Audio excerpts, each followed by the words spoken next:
Pat Brosnan, live from the Batcave, brings together America's foremost voices in law enforcement, intelligence, and national security for hard-hitting, fact-based analysis on crime, homeland security, and domestic counterterrorism. A highly decorated former NYPD detective and national security expert, Brosnan brings razor-sharp perspective and battlefield-tested insight to every conversation. For over 20 years, Pat Brosnan has been a trusted presence on Fox News, Fox Business, Newsmax, CNN, MSNBC, and Inside Edition. Uncompromising, unflinching, unblinking.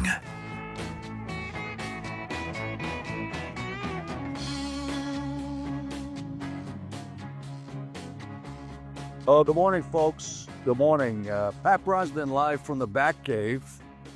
Wishing a good morning. I'm here with a very special guest, and we are going to have a fascinating discussion today regarding recent developments in the world stage. But before we dive into today's topic, I just want to set the table properly, because guests like this, they don't come along too often. My guest is not a commentator. He's not a pundit. He's the real deal. George Piro ran the FBI's Miami field office and later served for several years as the assistant director of the FBI's counterterrorism division. George Piro spent his career inside the toughest areas in the United States government, leading counterterrorism operations and running one of the largest and most complex field offices. And, ladies and gentlemen, George personally interrogated Saddam Hussein after his capture. He led the series of debriefings and interrogations at that time. And that's a really, really big deal, because George understands a brutal truth that few of us ever see. That intelligence doesn't just inform, it convicts. And those who thought they were beyond the reach, they have learned that the long arms of the law are very, very long indeed when they are brought face to face with justice. Narco-terrorists once operated as if the law didn't apply to them, and for a time, they were right. Past administrations gave them room to grow and to scale their operations. That protection's gone. That's history. They're no longer exempt. The day of reckoning has arrived. This is the voice of someone who's not been there as an academic, but as a field practitioner, someone who's been in the trenches. George, welcome to the show. A pleasure. Thank you very much. I'm very excited and honored to be on the show and for allowing me to have a chance to speak with you today. Well, the pleasure is absolutely mine. We have a lot of colleagues who are friends, and they speak glowingly of your extraordinary accomplishments. And when Saddam Hussein was when he was captured after the fall of Baghdad, you were hand-selected to personally interrogate him. Tell us about this. This had to be absolutely an extraordinary event in your life and in your professional career. Absolutely. It was a unique and historic opportunity, but more importantly, a historic opportunity for the FBI, more so than for me. This was the first interrogation of a former head of state to be conducted by the FBI, and to date, it is still the longest interrogation in FBI history. As you can imagine, Saddam Hussein brought this country to two major wars, the first Gulf War in 1991, and of course, the second Gulf War in 2003.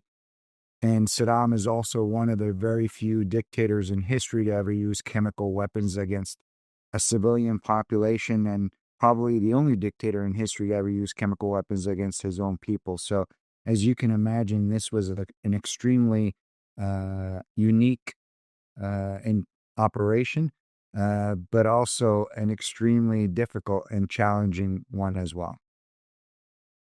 Yeah, I really cannot imagine, because the scale and the scope of it and the depth of it, and as you say, the historic nature of it as it relates to the FBI, but particularly. But how did you leverage your wealth-honed skills in terms of as an interrogator, professional interrogator with the FBI, to integrate with someone of this stature uh, without intimidation, but with intellect and leveraging your skill set against clearly a robust opponent to be able to glean intel from. Yeah, so for me, my interrogation skills really began as a police officer, not as an FBI agent. So I was a police officer in Northern California for nearly 10 years before having the privilege of joining the FBI. And during that time, I was a investigator, a detective for approximately 4 years of that time. And during those investigative time, I, of course, worked crimes such as homicide, robbery, things like that, crimes against persons. So I had a chance to really develop and hone my interrogation skills. And of course, after joining the FBI, I had the opportunity to conduct interrogations really around the world and learn from some of the best. The FBI has an incredible program, but we also do a lot of cross training with our allies. So I did training with other countries or other services, and really it allowed me to become not only a student but a practitioner of rapport-based interrogations, which basically means doing interrogations without resorting to any type of enhanced interrogation techniques or any torture or anything like that.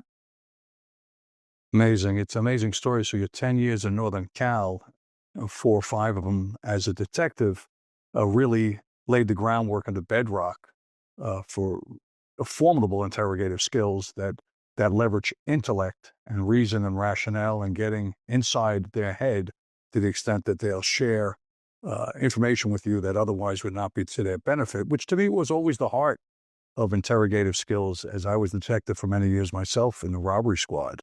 And I like to think I got my advanced degrees there.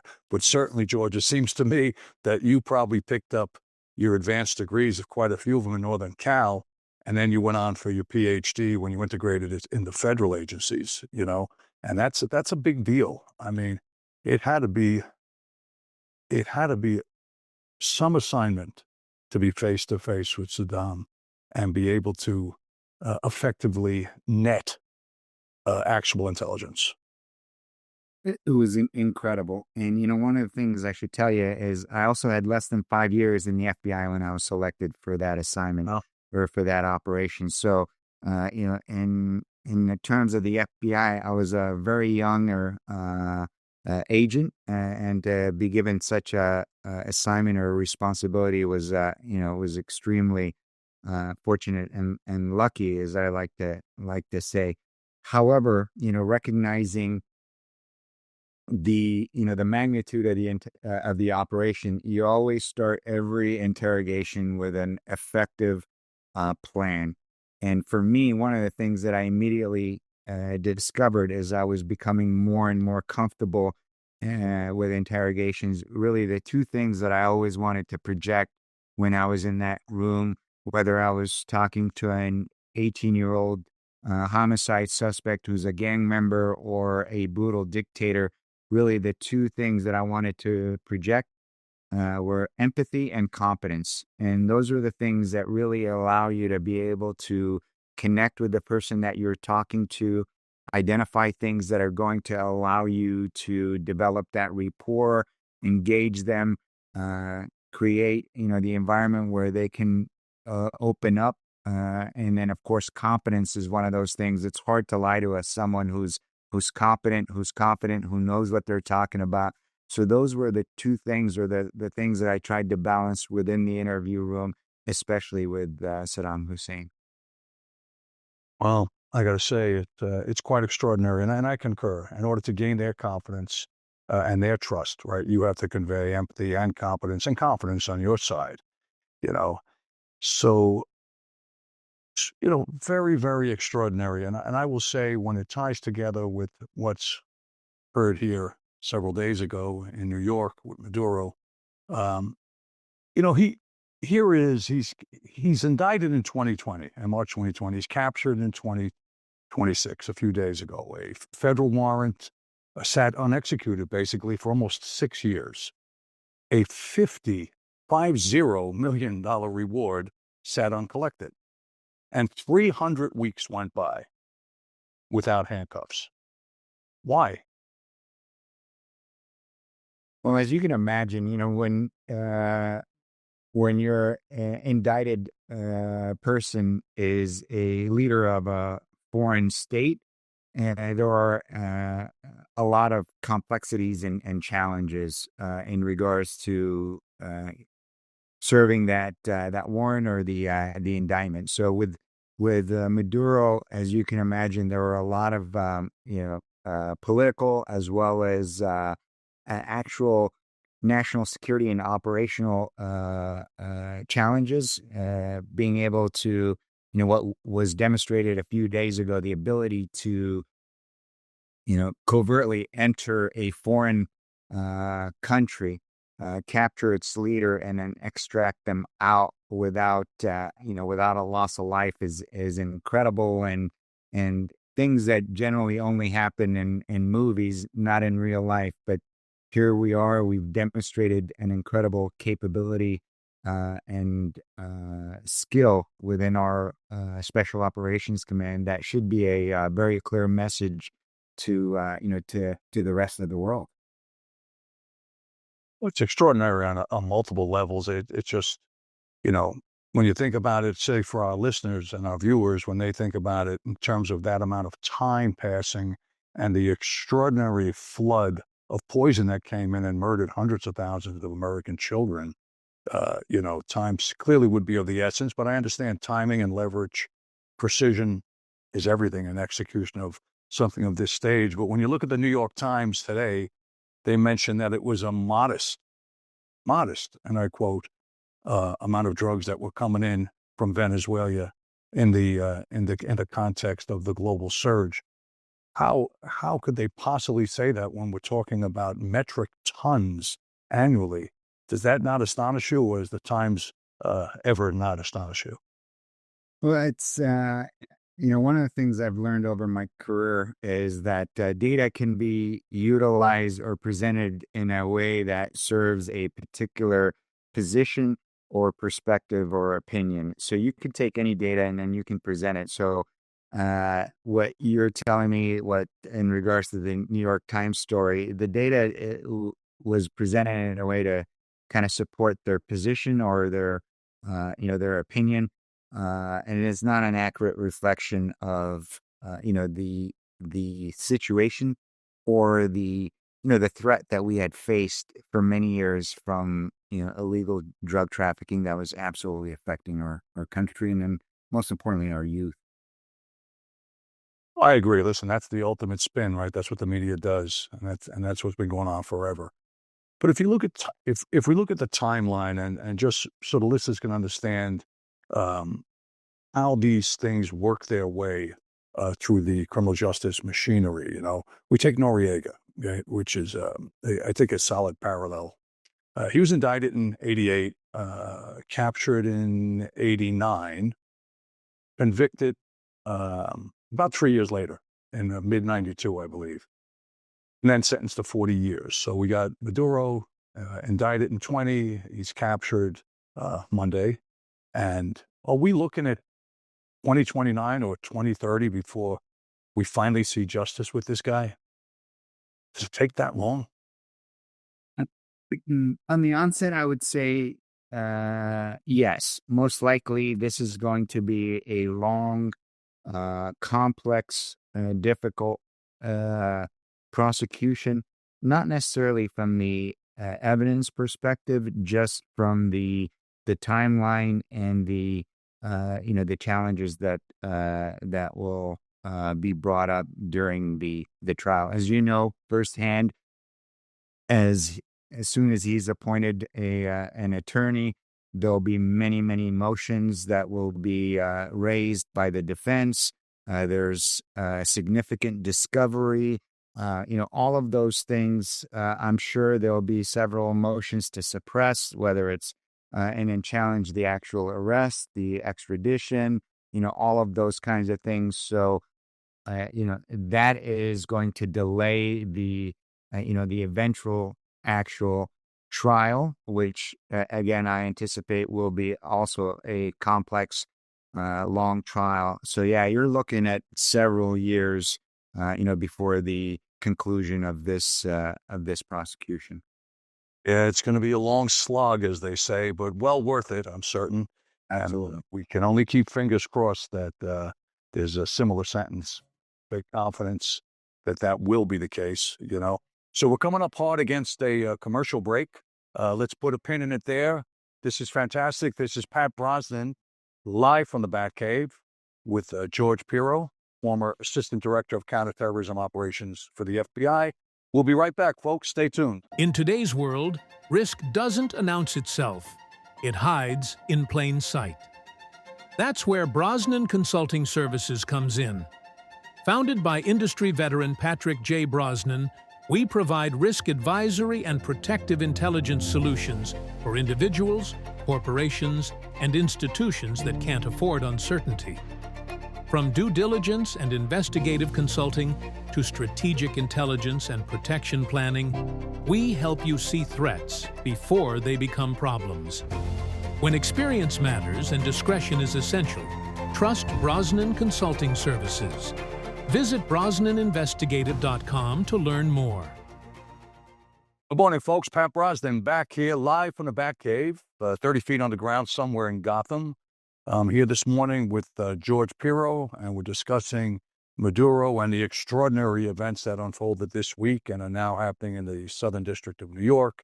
So good morning, George, and thank you for the earlier commentary, very informing. And now we have Maduro standing in front at the Bar of Justice of a 92-year-old federal judge in Manhattan on Monday, yesterday, and claimed that he was a prisoner of war. What does that mean? Can that change the venue? Does it change the rules? Oh, realistically, it has no effect on his prosecution or the process itself. So for someone to claim prisoner of war status, there are very, very strict guidelines or requirements. The Geneva Convention, especially Article 3, has to apply, and the designation is made during a declared war. So he's not a prisoner of war. He may try to use that in a sense to kind of garner international support and things like that. But legally speaking, it really will have no effect or impact on his legal process. Gotcha. So if we put aside all the hoopla, he's just no different than any other drug-dealing, gun-toting gangster, right? Standing in front of a federal judge. In a sense, End of the day, right? Yeah, he's an indicted individual in a U.S. federal court, entitled to certain rights and protections. He'll be appointed an attorney, and then they'll go through the legal process in regards to as very well, he has the right to defend himself, cross-examine witnesses, review evidence, all of those kinds of things, and he'll be entitled to all of those, as anyone else does, in our wonderful, court system or in our country. These are the protections that we have, and they're everyone's entitled to them. Yeah, it's fair enough, I suppose. He's a very unusual defendant, granted, but going to be subjected to the very usual rules of law, process, procedure, and protocols that govern it. So that's great. He will get no special treatment, which is especially satisfying to individuals like myself who believe very strongly in the rule of law and embrace it, and law enforcement and justice, and it's the long arms of the law that brought him in.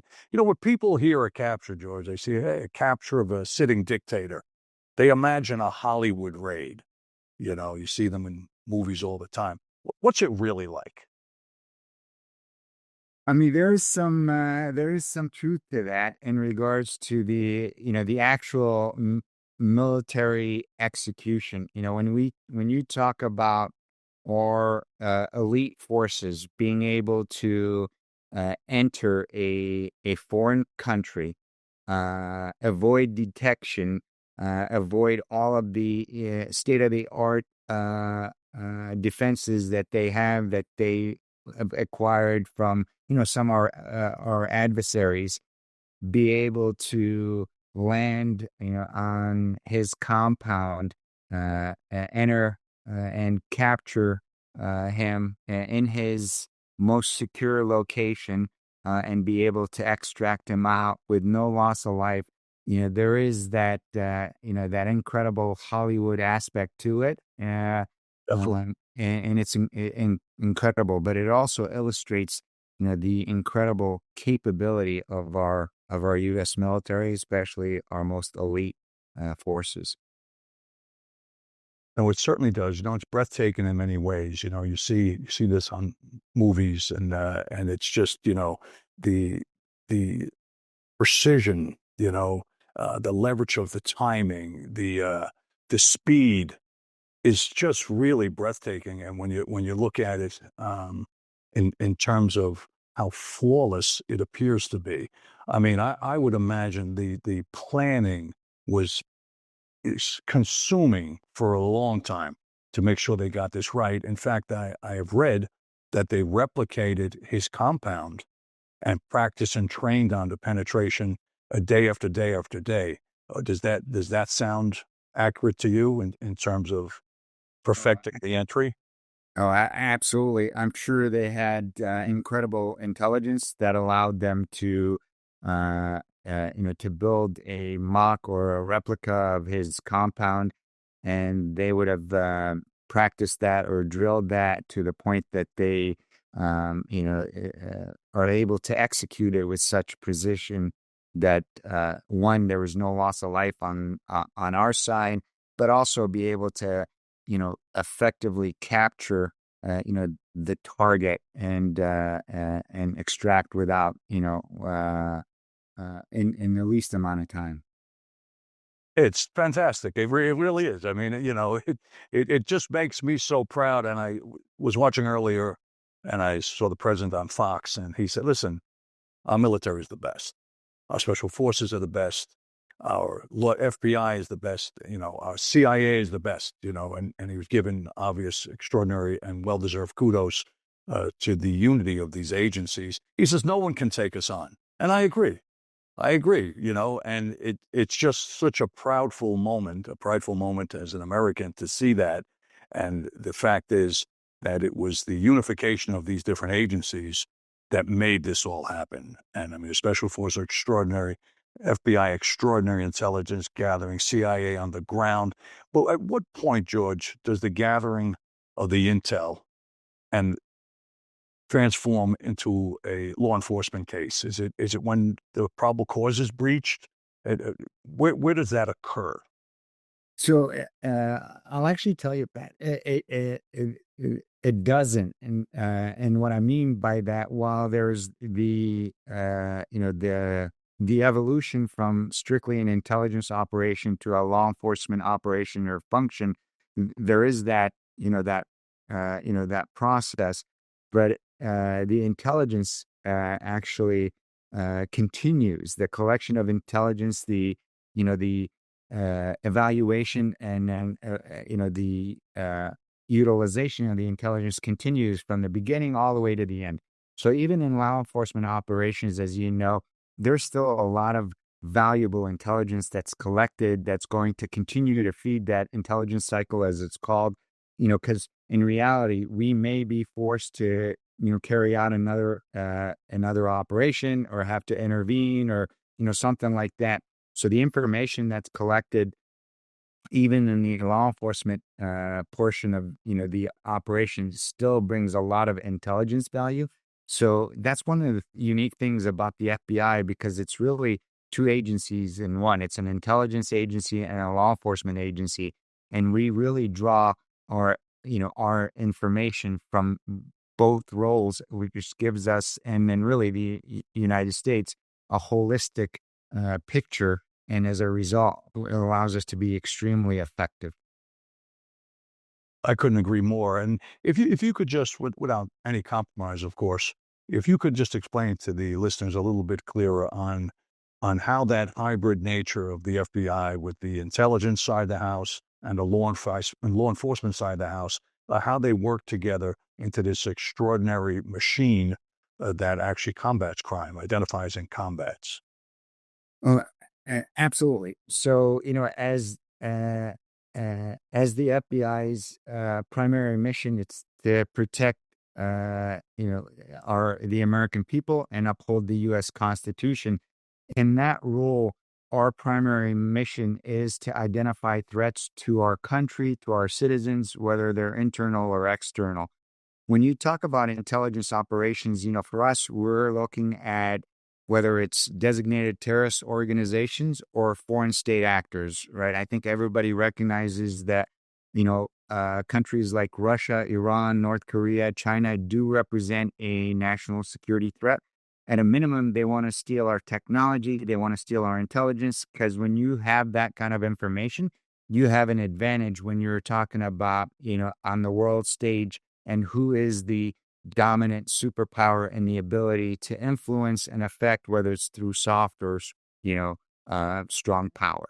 So intelligence is really, really critical, and it is our job, or the FBI's job, is to identify those individuals that represent that threat, and then take actions to counter their threat or their behavior. So we're constantly collecting intelligence. Where the law enforcement transition becomes is, while you're doing that, if you identify a crime, a violation of federal law, then there's that natural transition from an intelligence operation to a law enforcement operation. Let me give you a really good example. As you know, within Washington, D.C., there are hundreds of foreign embassies represented. Right. So we have embassies from our most staunch allies to our adversaries. For example, Russia, China has embassies in the United States, and of course, in Washington, D.C. And again, I'm not revealing anything that's, classified or secret. We see these in movies, right? So the Russians will have their intelligence officers that are stationed there, and their goal is to identify folks that are willing to sell out their country or and somehow elicit, classified or secret information that will give the Russians an advantage. So in the FBI, it is our responsibility to identify who are those spies or who are those intelligence officers that have been sent here to spy on America. So that's an intelligence operation. You're investigating or collecting intelligence to identify who the foreign intelligence officers, and then make it difficult for them to recruit or contact American citizens and convince them to help. Now, when you identify a foreign intelligence officer who is engaged with a U.S. citizen and convinces them to commit espionage, you could see how that easily now transitions into a law enforcement operation, and then you start investigating the espionage or violation or crime, and then you eventually end up arresting, all of those that are involved. So that's a really good example of how Perfect example. Intelligence to, and it provides in the counterterrorism world, right? You identify someone who you think's a terrorist, but you don't have any solid information that they're engaged with ISIS or Al Qaeda. So you start an intelligence operation, but as soon as you quickly determine that they are planning or involved in some kind of a plot to attack the United States or U.S. citizens, then you can see how that quickly transitions to a law enforcement operations. And then Great example. Great example. Hey, folks, we're going to go apart against the break here. Thank you. Stay tuned. Pat Brosnan, live from the Batcave, here with Assistant Deputy Director and Director of Counterterrorism, George Piro. Be right back, folks. When the storm hits or when your trees need serious care, you call O'Sullivan Tree Care. O'Sullivan Tree Care is a fully licensed and insured family-owned company, proudly serving Rockland County, Westchester County, and New Jersey. Their experienced team handles it all: tree removals, precision pruning, stump grinding, crane work, and emergency storm cleanup. Fast, safe, and professional. When severe weather strikes, O'Sullivan Tree Care responds when it matters most, clearing dangerous trees, restoring access, and protecting homes and properties. They also supply high-quality mulch and screen topsoil available for pickup or delivery. You call, they haul. What sets O'Sullivan Tree Care apart is reliability under pressure. When others step back, their crew steps forward.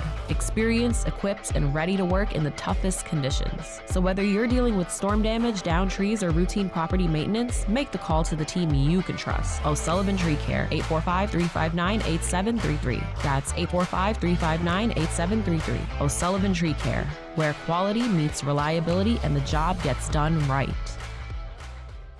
Good morning, folks. Pat Brosnan live from the Batcave. I'm back here with George Piro, Assistant Director of the FBI Counterterrorism, and we're just going through a few examples of intelligence and law enforcement and how those that hybrid works in the FBI to bring forward these cases. And George, that was a great example of the embassies in Washington and how we develop the intelligence and success in these extraordinary cases. It clearly has many parents, right, as most successful endeavors do.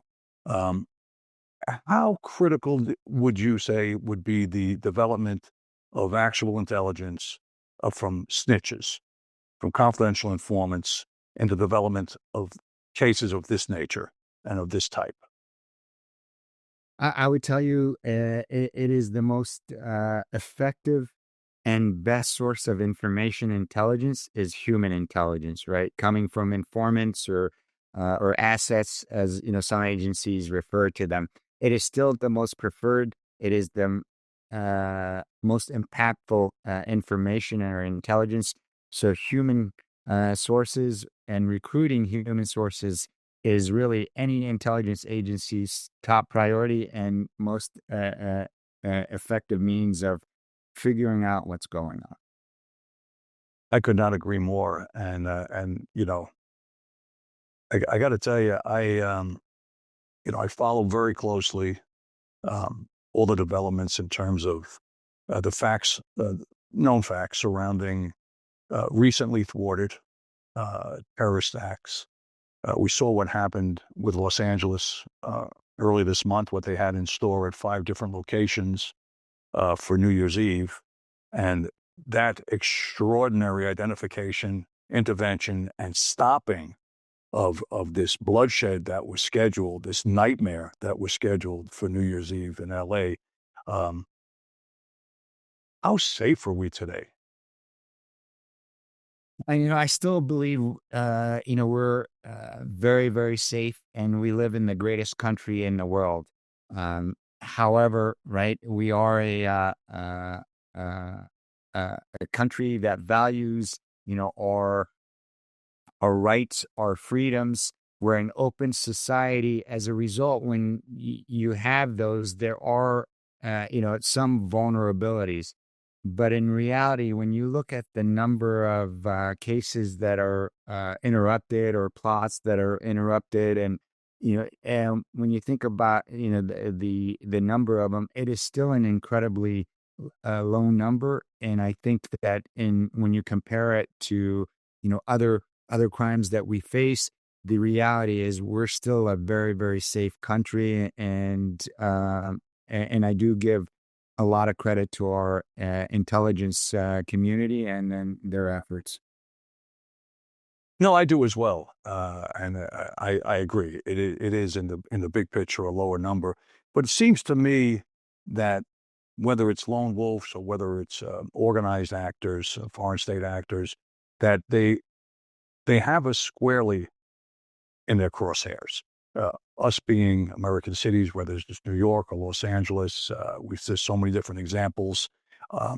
Do you feel that the reality is that the indoctrination of lone wolf actors, kids who were buried in mommy's basement, glued to a screen and susceptible to this poison, to this narrative, to this infectious rhetoric, Do you think there are better methodologies for us to identify them early on?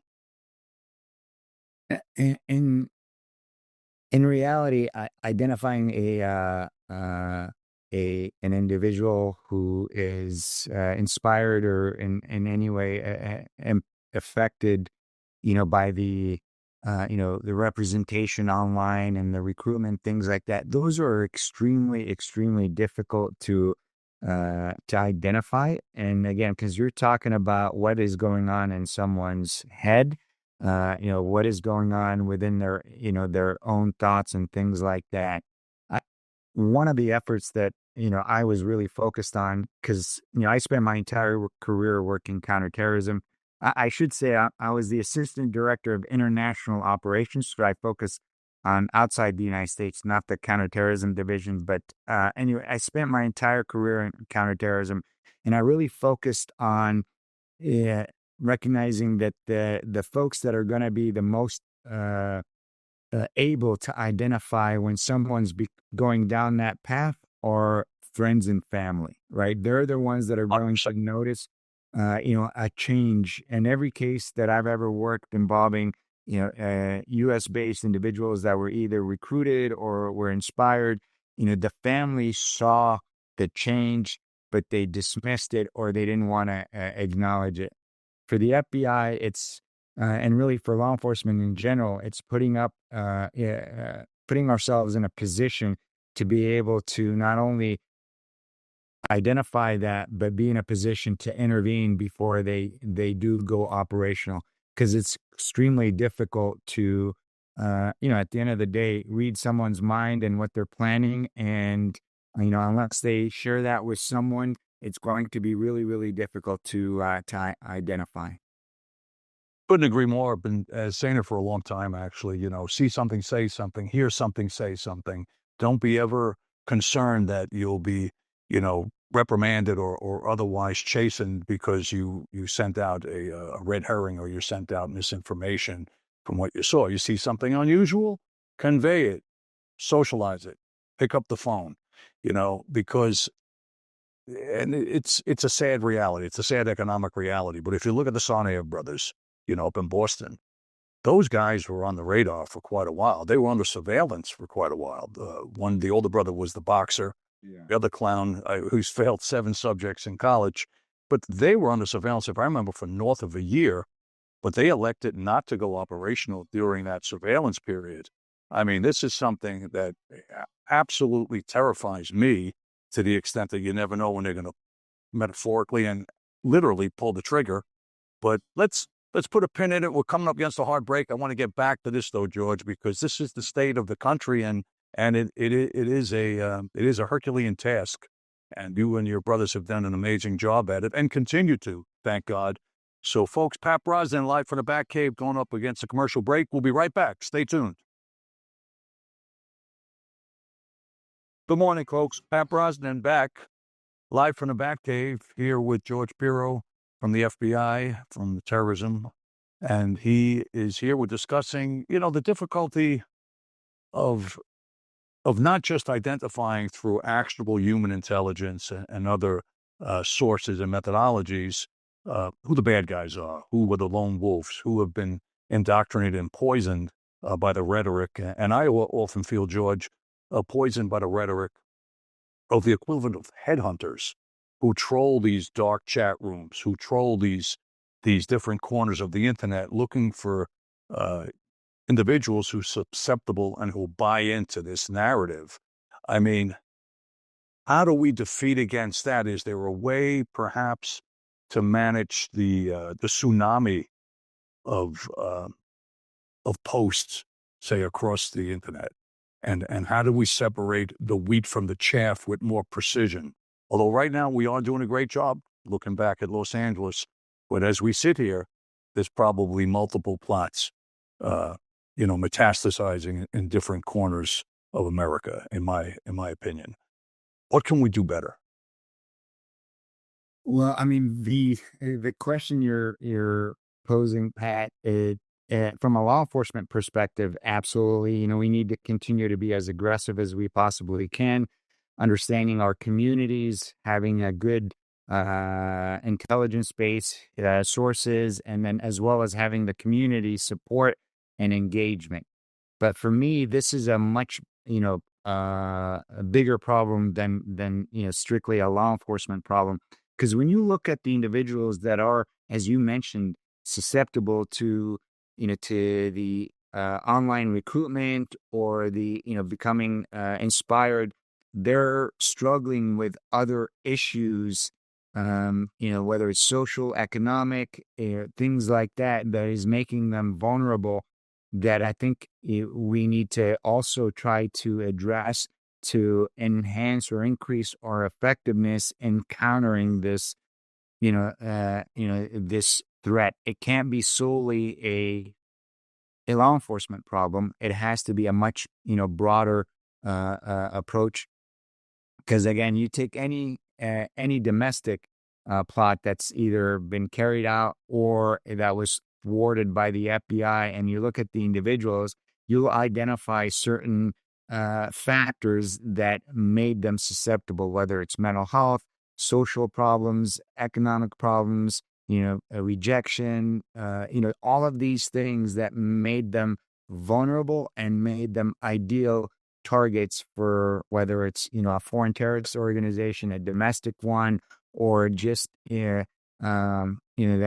that hatred that they carry out a horrific, violent act. I'll give you a quick example.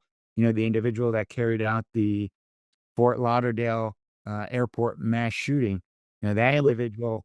There were several triggers that led to that horrific event, and then that tragic loss of life. One of the things is he Googled his name and nothing popped up, which I take that as saying, he looked at his life and realized that he had literally no value, no impact, Wow. didn't mean anything, and as a result wanted to, in his mind, have meaning. Of course, he picked the worst way to do it, but there are those things that I think that go way beyond just looking at it as a law enforcement problem.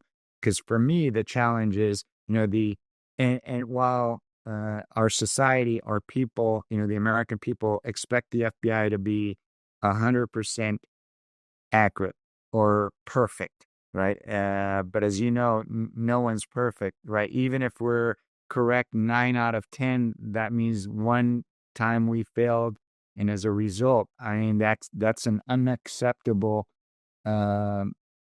percentage on behalf of the American people. No, absolutely. They look at law enforcement, of course, as some type of a magic Houdini with all the answers, and that's far from the reality. I mean, we try the best we can, and I did not know that, and I followed that Lauderdale shooting. I followed that case pretty closely. Interesting. So he was the invisible man. He was irrelevant, and that on the factors. Wow. Yeah. Oh, Economic issues. I think he had gotten fired. I mean, of course, this is some years ago when it happened. But he had lost a job, or he had got fired. He had relationship issues.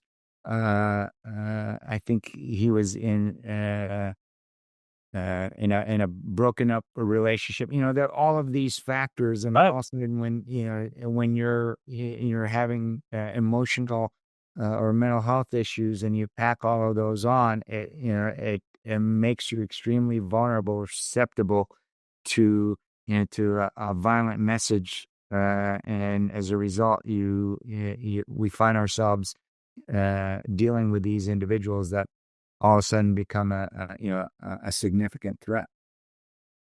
Oh, and I couldn't agree more, because the reality is we have 330 million folks, right, and in the country, so we have 660 million ears and eyes, right? We got a lot of eyes and ears out there. They have to partner with us. They have to realize the FBI, local law enforcement, just law enforcement in general, does not have the manpower. It's finite, right? It's absolutely finite. And without input, without observations from our partners, our civilian partners out there, we just won't know. When something seems wrong, call it in. I do this all the time and saying it forever and ever. I mean, since the towers went down, right? That was the mantra. See something, say something, see something, say something. It breaks my heart to say it, but I believe that some people have forgotten that time has diluted that nightmare, and they're perhaps not as circumspect in terms of identifying behavior that's suspicious, right? Just simple, suspicious behavior. Or family. And we saw this in about 6 or 7 weeks ago in Atlanta airport. That guy who went there with, I think he had 50 rounds with automatic. He went to the airport to unleash holy hell, and his family had known of it. He had somehow communicated to them, and they got in touch with locals, and they wrestled the gun away from him in the lobby of the airport, where God knows how bad that would have went. I mean, speak up, pull your head out of your phone, pay attention to what's around you, as you said earlier, George, actual intelligence. But how do we get that out? How do we get that out to folks so that they're comfortable with picking up the phone and saying, hey, this might be nothing, but I just wanted to let you know? Well, that responsibility falls on law enforcement, in regards to really investing in our communities. There has to be that trust, and there has to be that confidence. Because as you talked about this, the Atlanta example, as I mentioned earlier, it's close friends and family that are going to notice a change in behavior. Acquaintances, coworkers may not, because they don't know that individual intimately, and they're not going to recognize that. So it's recognizing and taking action on it. But it's all comes down to trust and confidence. And we get so busy in our responsibilities. Again, as I mentioned, when I was the special agent in charge of the Miami office, one of the biggest offices in the FBI, and the operational tempo and all of that, it easily you can get overwhelmed with your FBI responsibility, that you disregard your commitment and focus on building bridges on the community, building trust, investing in the youth, and all of that. It requires a dedication or a commitment to where the community sees you as a partner versus as an adversary. 1,000%. We have to be in lockstep, because without them, there's just not enough manpower. And as you referenced earlier, George, you said they believe that we're 100%. They believe the FBI is 100%. They believe the police are all knowing, omniscient, with all the answers. And the reality is, we're all just human. And without our civilian partners helping us out, working with us and giving us that intel, I just don't see how it's going to work out. I think that there is just an awful lot of bad guys out there. Well, I'll tell you, it's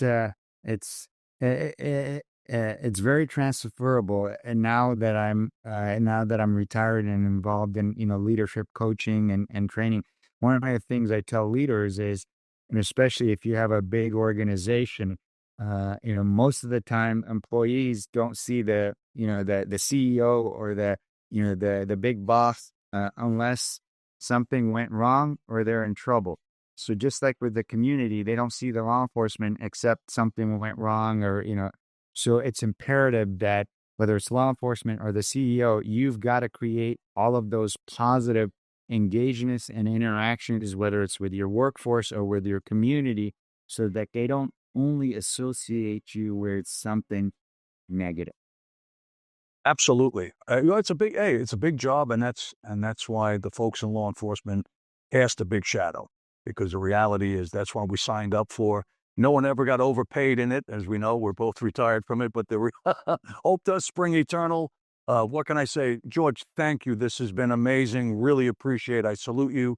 I wish you all the very best in all your endeavors, and I'm sure you're knocking it out of the park. I have no doubt. Folks, George Piro, the great FBI, and he is one of the guys who was in the trenches and doing God's work, and continues to do now in the civilian world. And Pat Brosnan, live from the Batcave. And if you just chimed in or if you came in late, you can catch us on our global podcast, which is on 7 or 8 normal platforms, Spotify, etc. And tune in next week. And all the best. Have a great weekend. And thank you. And thank you again, George. Thank you. Signing out.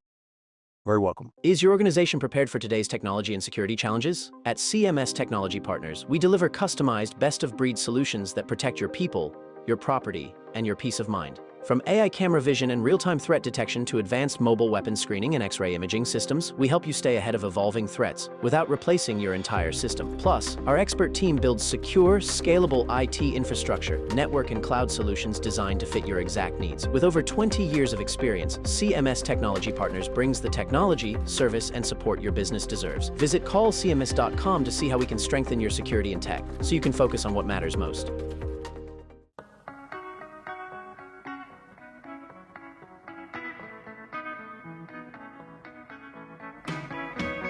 Pat Brosnan, live from the Batcave, brings together America's foremost voices in law enforcement, intelligence, and national security for hard-hitting, fact-based analysis on crime, homeland security, and domestic counterterrorism. A highly decorated former NYPD detective and national security expert, Brosnan brings razor-sharp perspective and battlefield-tested insight to every conversation. For over 20 years, Pat Brosnan has been a trusted presence on Fox News, Fox Business, Newsmax, CNN, MSNBC, and Inside Edition. Uncompromising, unflinching, unblinking.